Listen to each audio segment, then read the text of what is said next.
Princess Giratha stood in the grand hall of Nexus Station, watching the crowd of alien diplomats move past her like water flowing around a stone. She had attended this Galactic Council summit every year for the past 300 years. Every single time, it felt exactly the same. She was invisible. Not literally, of course. Her blue-silver skin caught the light beautifully. Her elegant robes, woven with the finest materials from her homeworld, marked her as royalty. The crystalline crown on her head identified her rank to anyone who looked, but no one ever really looked. Not for long. Giratha approached a group of delegates from the Threen Collective. "Good evening," she said politely. "I am Princess Giratha of the Velkari Empire. We spoke last week about the trade agreement." The lead Threen, a tall creature with 6 arms, blinked at her. "Oh, yes. Sorry. What was your name again?" "Giratha," she repeated patiently. Right. The Threen's eyes glazed over slightly. "Forgive me. I have so many meetings. Perhaps you could send me your information again?" Giratha pulled out a datapad and transmitted her details. She had done this exact exchange thousands of times. The Threen would look at the pad later, see her name and title, and have no memory of this conversation. Tomorrow, they would meet again, and she would have to introduce herself, as if for the first time. This was the curse of her people. The Velkari produced a special chemical from their skin. Scientists called it a pheromone. To Giratha, it was simply the thing that made everyone forget her. Other species breathed it in, and within minutes, their memories of any Velkari faded like morning mist under the sun. They remembered facts, names written in files, treaty terms, trade numbers. But they did not remember the person. They did not remember faces, voices, or conversations. They did not remember her. Giratha moved through the summit hall alone. She had stopped feeling sad about it centuries ago. Now she just felt tired. She maintained perfect records of every conversation, every promise made, every deal discussed. She had to. No one else would remember. "Ambassador Giratha?" A voice spoke from behind her. She turned, already preparing her standard introduction. A human stood there, something relatively new in council politics. Earth had only joined 5 years ago. This human was tall, with dark hair and kind eyes. He wore the simple uniform of Earth's diplomatic corps. "Yes," she said. "I am Princess Giratha. Have we met?" "We have," the human said, smiling. "3 weeks ago, actually. You helped me find the Central Archives. I'm Ambassador Marcus Chen. From Earth." Giratha's breath caught. She remembered that encounter, a brief conversation in a corridor. She had given directions to a lost-looking human. The whole interaction had lasted perhaps 2 minutes. "You remember that?" she asked carefully. "Of course," Marcus said, looking confused. "Why wouldn't I?" "Because no one ever does," Giratha thought. But she did not say this. Perhaps he had written it down. Perhaps he had checked his records before approaching her. "I wanted to thank you properly," Marcus continued.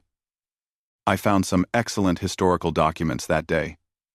They really helped me understand the Council's formation. Also, I hope your meeting with the Zentari delegation went well. You mentioned you were concerned about the mineral rights discussion."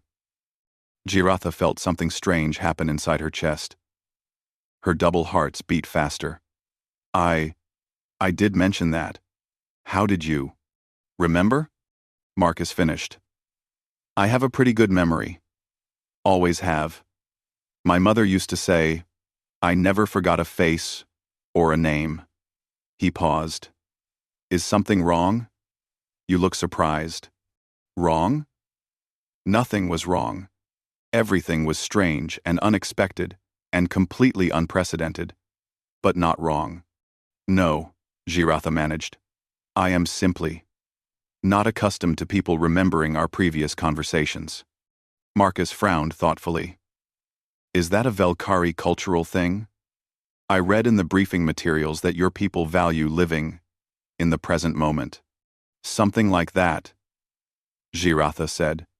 She did not want to explain the full truth. Not yet. It was too much to hope that this human's memory was real. Probably by tomorrow, he would forget her like everyone else. They talked for a few more minutes.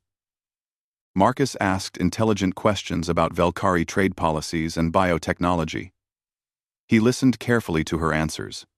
When they parted, he said, I hope we can talk again soon, Princess Giratha. I'm still learning about all the council species, and your perspective has been very helpful. Of course, Giratha said automatically. You can find my contact information in the directory. She watched him walk away, then forced herself to return to her duties. She attended 7 more meetings that evening. Each time, she introduced herself.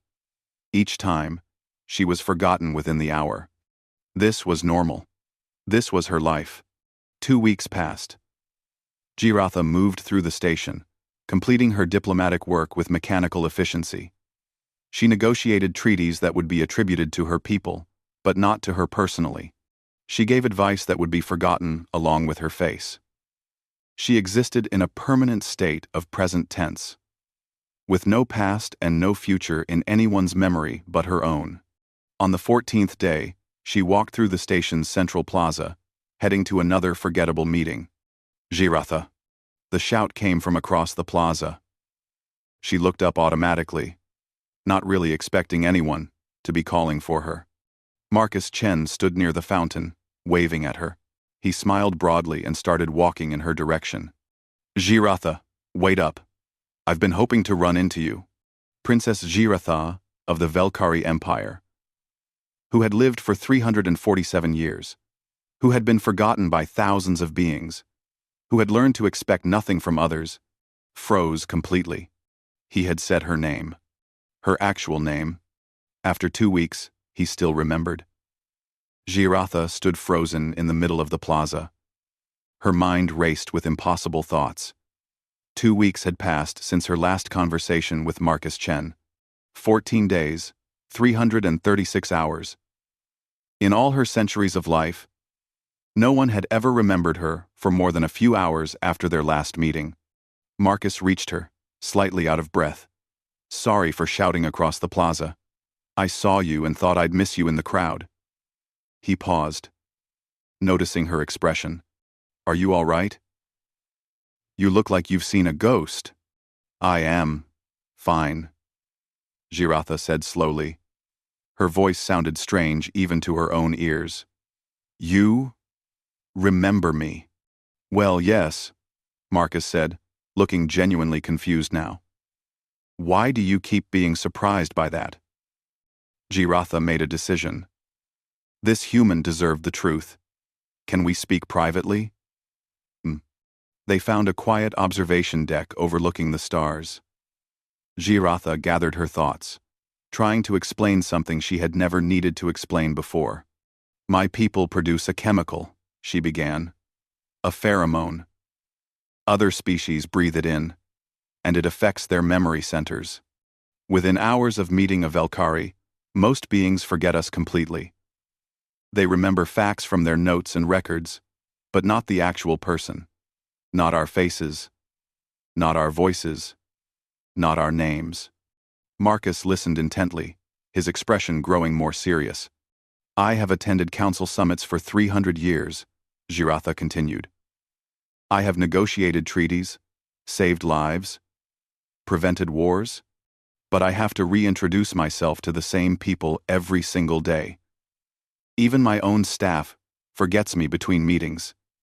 They check their data pads to remember who I am. That sounds incredibly lonely, Marcus said quietly. The simple sympathy in his voice nearly broke something in Giratha. She had lived so long without anyone acknowledging this burden. It is our reality, she said. We have learned to adapt. We keep detailed records. We do not expect personal relationships. We focus on our work. But I remember you, Marcus said. Why? I do not know, Giratha admitted. You are the first person in 3 centuries who has retained memory of me beyond a few hours. I thought perhaps you had excellent notes. Many ten. I many ten in each. I many tenses. I thought perhaps you had excellent notes. I thought perhaps you had excellent notes.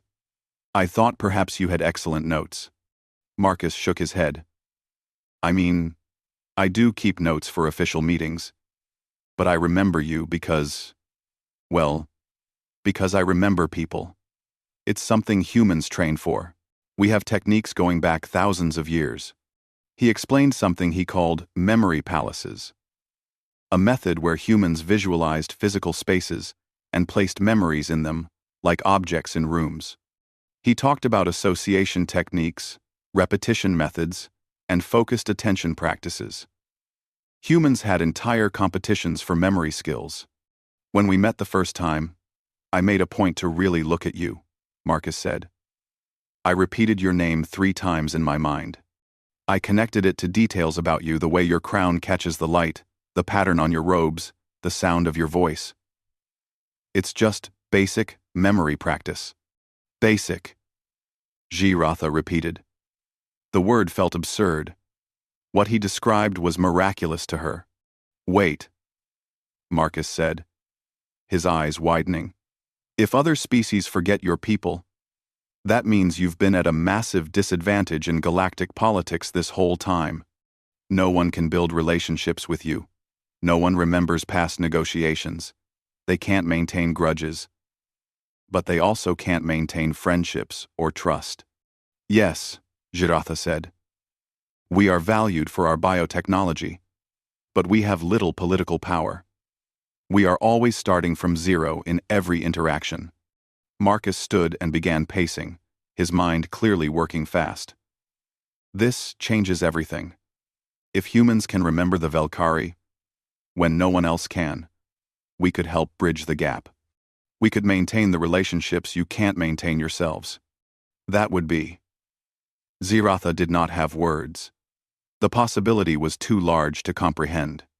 Over the next few days, Marcus did something even more remarkable. He introduced Giratha to other members of the human delegation.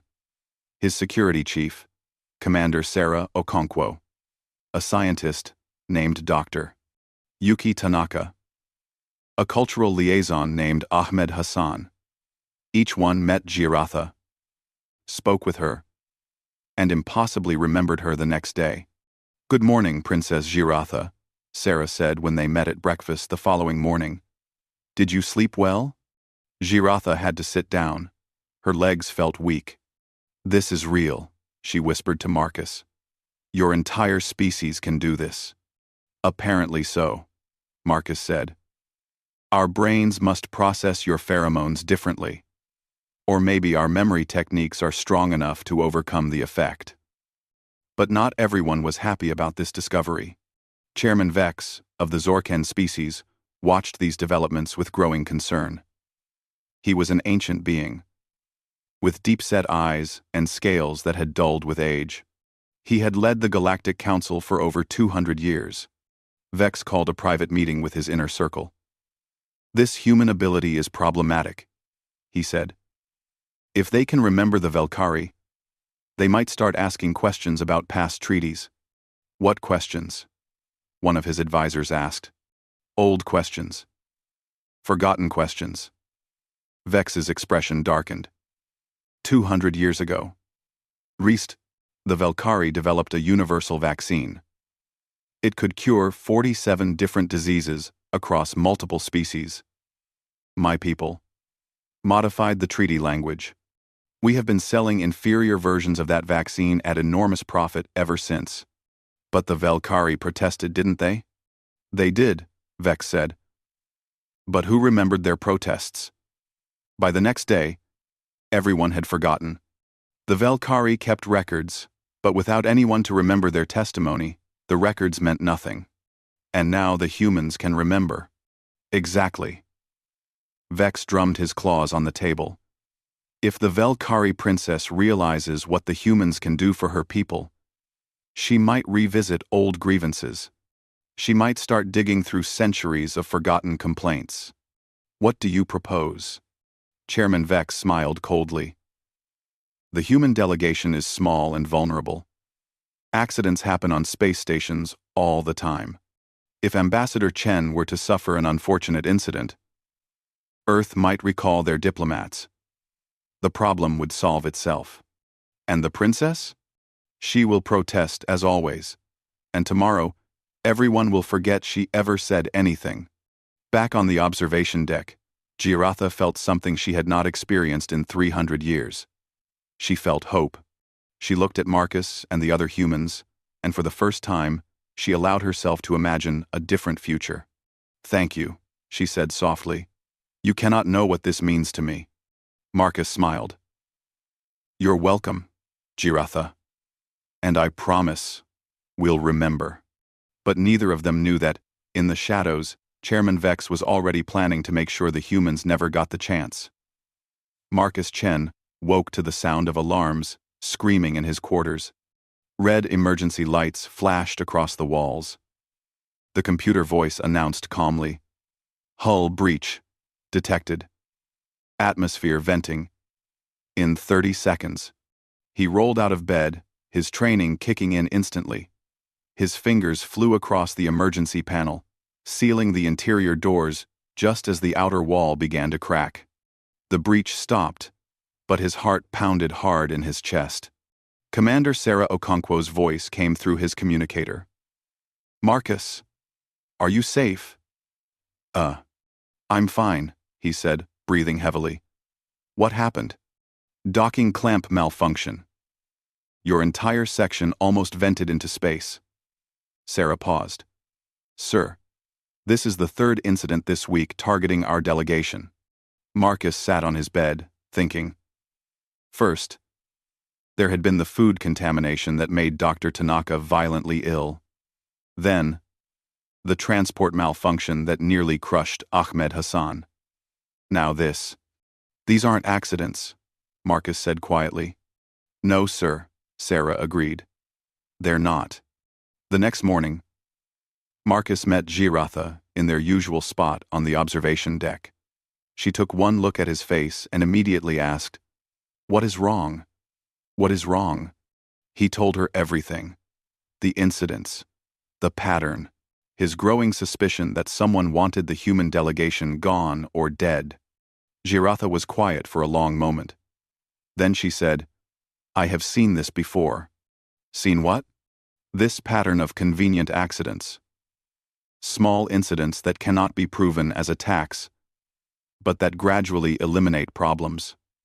Her eyes grew distant with memory.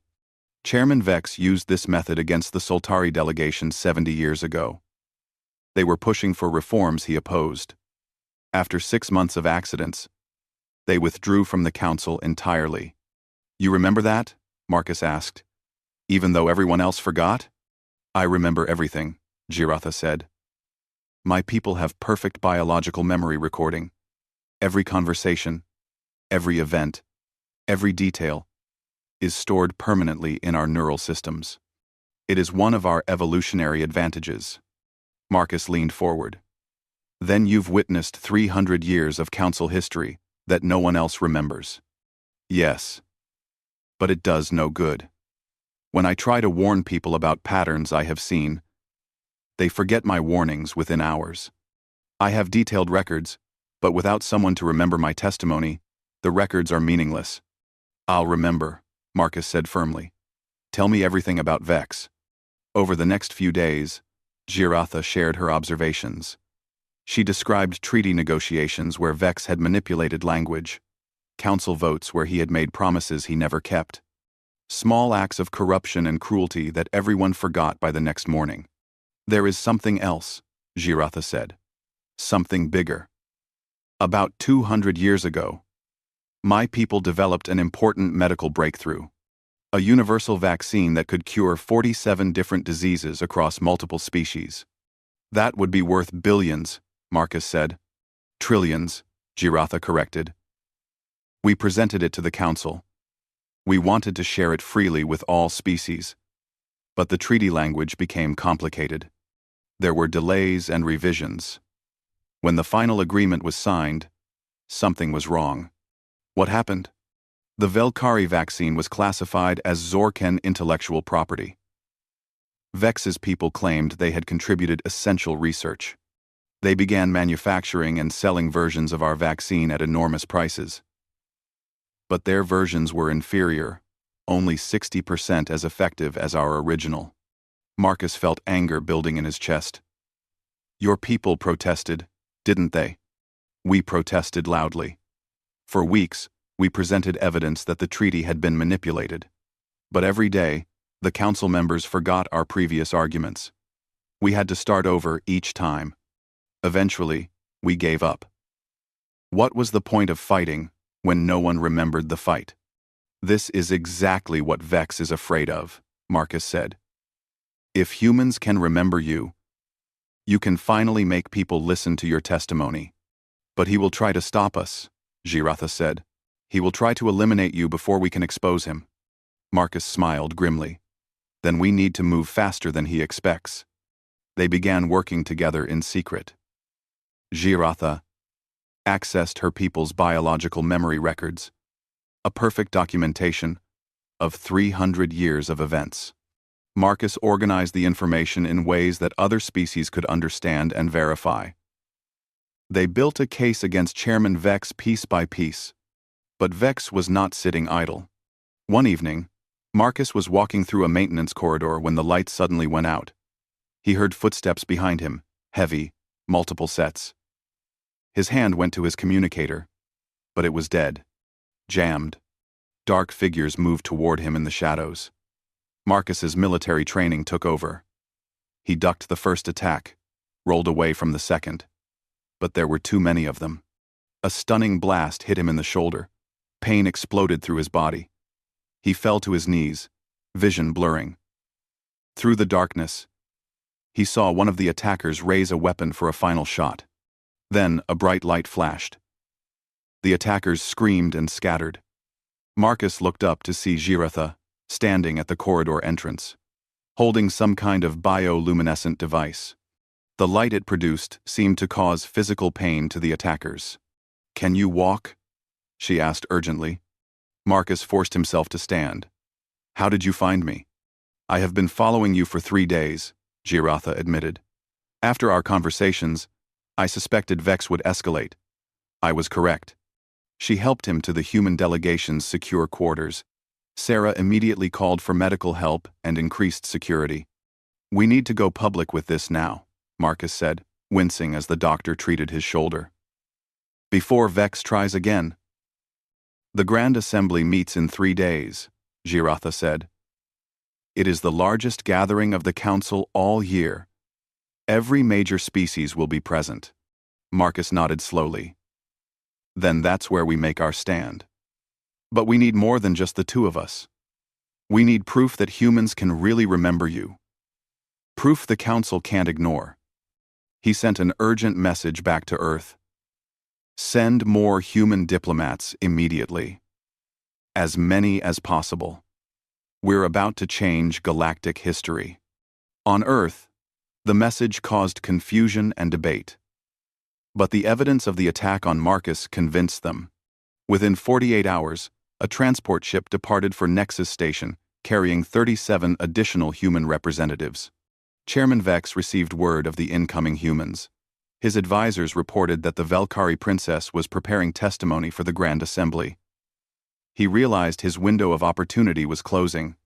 "Initiate Protocol Black," Vex ordered. "We will deal with this problem permanently."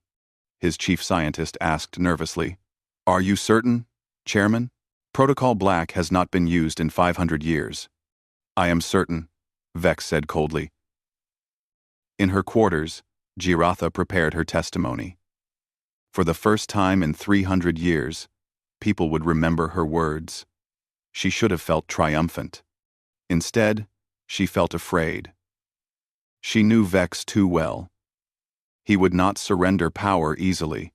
She looked at the communication device Marcus had given her. With one press, she could call for help. But what help could come fast enough to stop whatever Vex was planning? Outside her window, the stars glittered coldly. Somewhere out there, help was coming. But would it arrive in time? The human transport ship arrived at Nexus Station like a small fleet. 37 diplomats, scientists, and security personnel floated through the docking bay. Marcus stood waiting with Giratha, watching the new arrivals emerge. Among them were memory champions, historians, legal experts, and communications specialists. Earth had sent their best people. They understood this moment could reshape humanity's role in the galaxy. "Welcome to Nexus Station," Marcus said as the lead diplomat. Ambassador Jennifer Park approached. "Ambassador Chen," Jennifer said formally. Then she turned to Giratha. "And you must be Princess Giratha. It's an honor to meet you." Giratha nodded carefully. She had met Jennifer before 6 hours ago via video conference. "Of course I remember you," Jennifer said warmly. "We spoke about the vaccine treaty. You have an incredible memory for historical details." Something broke inside Giratha. 300 years of isolation, of being forgotten, of standing alone, it all crashed over her at once.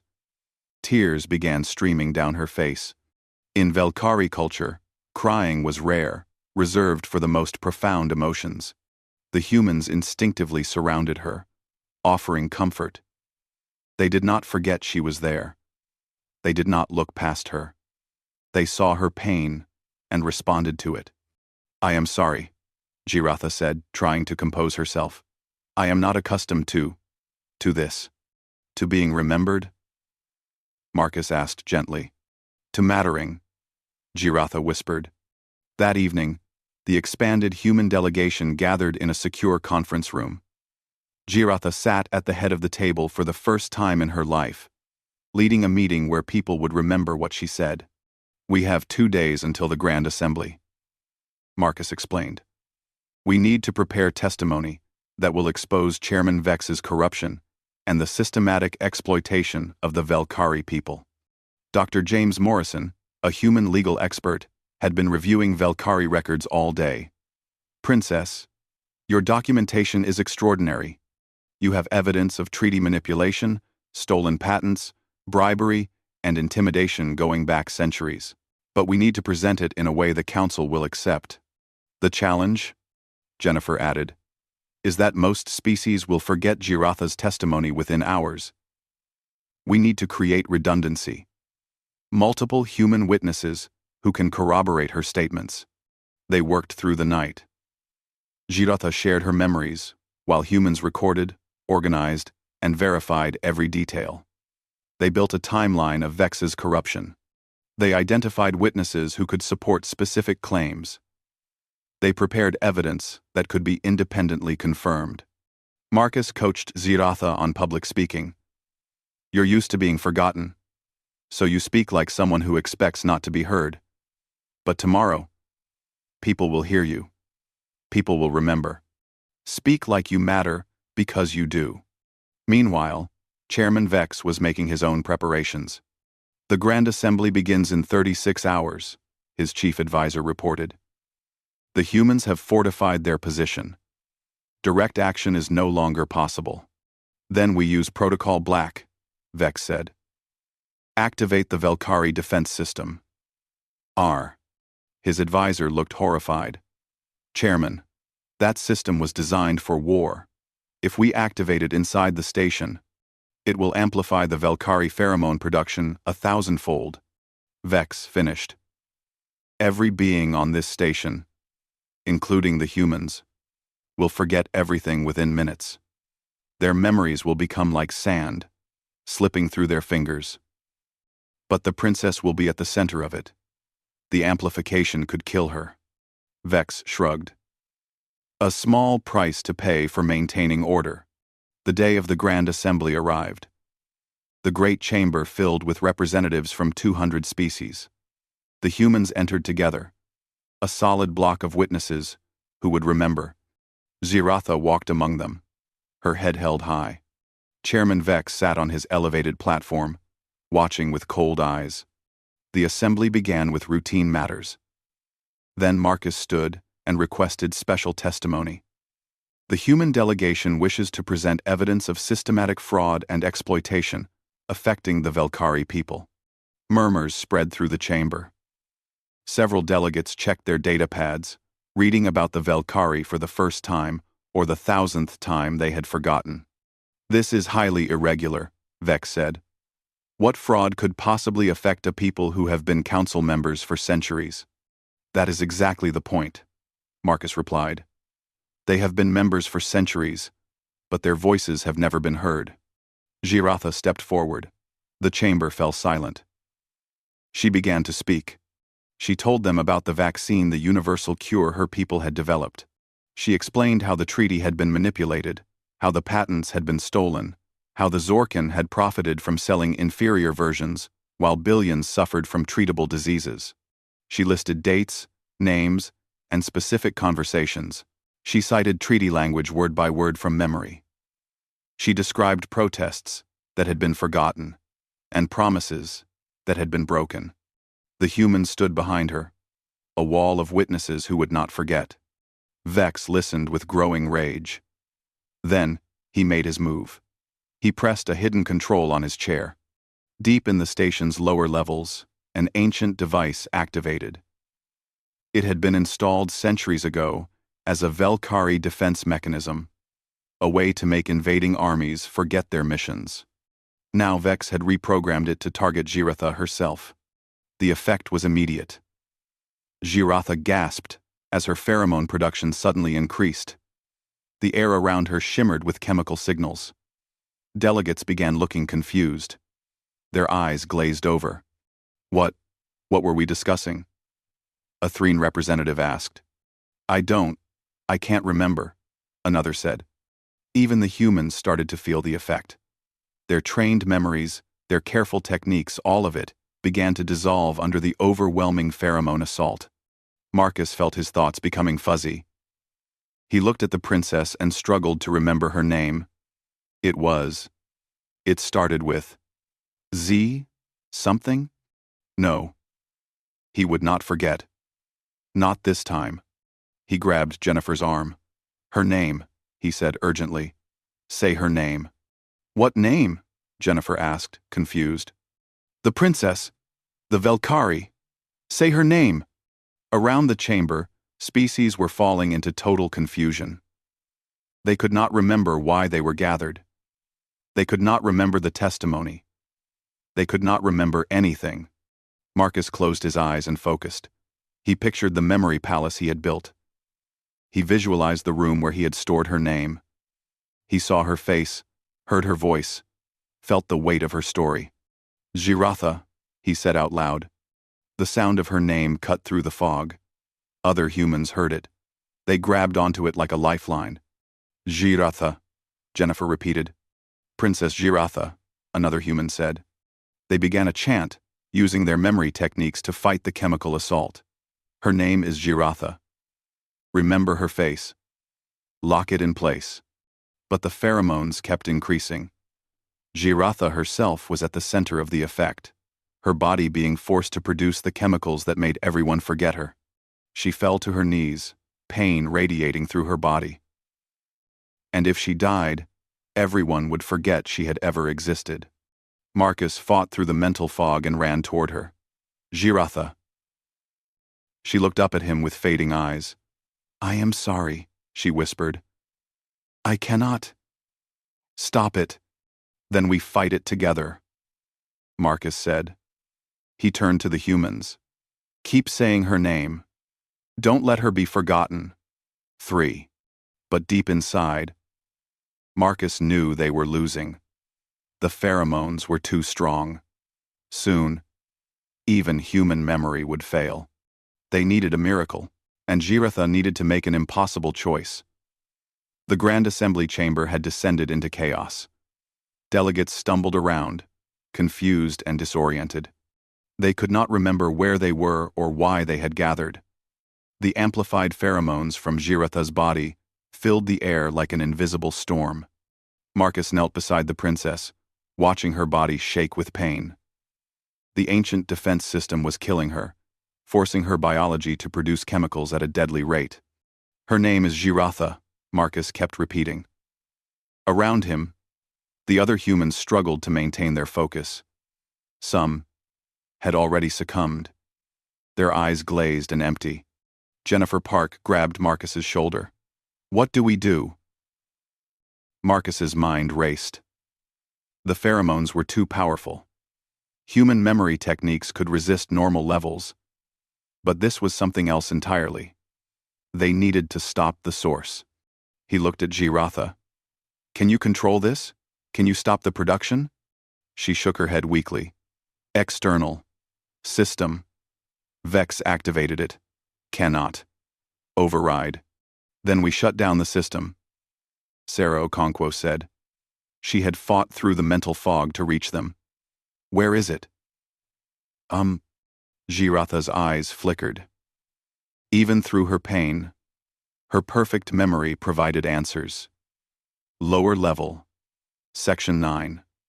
Biocontrol Center. My. Lower level. Sarah immediately contacted her security team. All units to lower level. Section 9. Shut down any active systems you find. But Giratha knew it would not be fast enough. The system had been built to withstand attacks. It would take hours to disable, and she would be dead in minutes. There was only one other option. Marcus, she whispered, help me. Stand. He supported her weight as she rose on shaking legs. The other humans gathered around, still chanting her name, trying desperately to remember through the chemical assault. Giratha reached into her robes and pulled out a small medical device. It looked delicate and dangerous at the same time. What is that? Marcus asked. Pheromone suppressor, Giratha said. Velkari medical technology. It will permanently shut down my pheromone production. Permanently? Marcus understood immediately. That means you could never return home.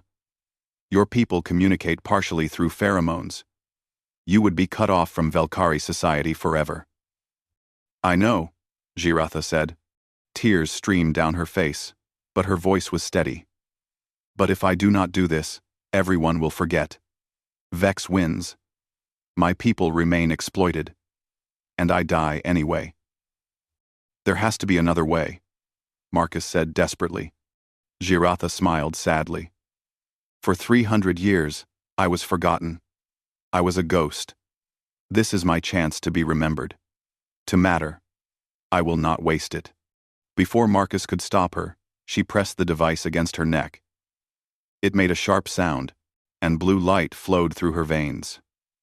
She screamed in pain, as her own biology was rewritten. The pheromones in the air began to dissipate immediately. The fog lifted from the minds of the delegates. Memories came flooding back. The humans stopped chanting and stared in awe. They remembered everything. The testimony, the evidence, the truth about Vex's corruption. Giratha collapsed, but Marcus caught her. I've got you, he said. I remember you. We all remember you. Chairman Vex stood on his platform, realizing his plan had failed. He tried to leave, but Sarah's security team had already sealed the exits.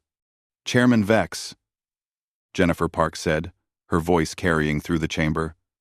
You are under arrest for attempted murder, fraud, and systematic exploitation of a council member species. The evidence was overwhelming. The delegates remembered Giratha's testimony now. They remembered the stolen vaccine patents, the manipulated treaties, the centuries of corruption. And with human witnesses to maintain those memories, Vex could not make them forget again. The trial lasted 3 weeks. Giratha testified every day, and every day the council members remembered her previous testimony. It was unprecedented in Velkari history. Vex was found guilty on 47 counts. He was stripped of his position and sentenced to life imprisonment. The vaccine patents were returned to the Velkari people. Reparations were ordered for 2 centuries of theft. But the bigger change was what happened to the Velkari themselves. The Galactic Council created a new position: memory keepers. Humans were assigned to maintain relationships with the Velkari, ensuring their voices were never forgotten again. It became a sacred duty in human diplomatic training. More than that, human scientists began working with Velkari doctors to develop a treatment for the pheromone effect. It would take years. But there was hope that someday, all species might be able to remember the Velkari naturally. 3 months after the trial, Marcus found Giratha on the observation deck, their usual meeting place. She looked different now, more solid somehow, more present in the world. "How are you feeling?" Marcus asked. "Strange," Giratha admitted. "I received a message from my homeworld yesterday. They are proud of what I accomplished, but they also grieved. I can never truly go home. Without pheromones, I cannot communicate fully with my own people." "I'm sorry," Marcus said. "Do not be." Giratha turned to face him, and there was light in her eyes. "I made my choice. For 300 years, I was a ghost who existed, but did not matter. Now, I am real. I am remembered. How could I regret that?"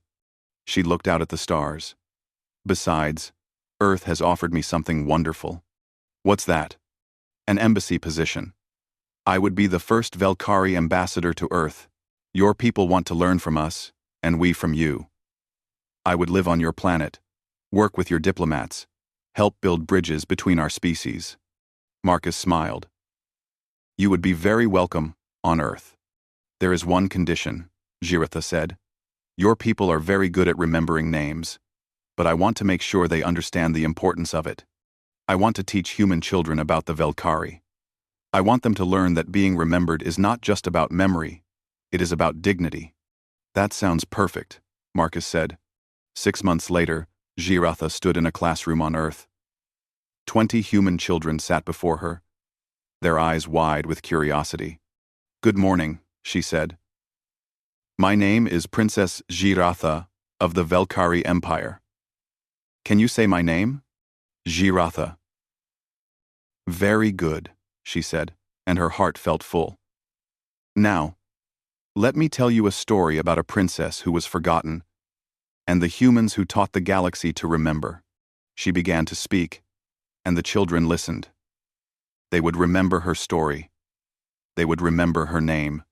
And they would grow up understanding that every being deserves to be seen, to be heard, to be remembered. In the back of the classroom, Marcus watched and smiled. He thought about the day he had first called her name across the plaza, and how her whole world had changed in that moment. Sometimes, he realized, the most powerful thing you could do for someone was simply to remember them. And in remembering, you could change not just one life, but an entire galaxy. Years later, when Velkari children felt the loneliness of being forgotten, their parents would tell them about Princess Giratha. They would say, "She sacrificed everything so that we would finally be remembered. She proved that we matter."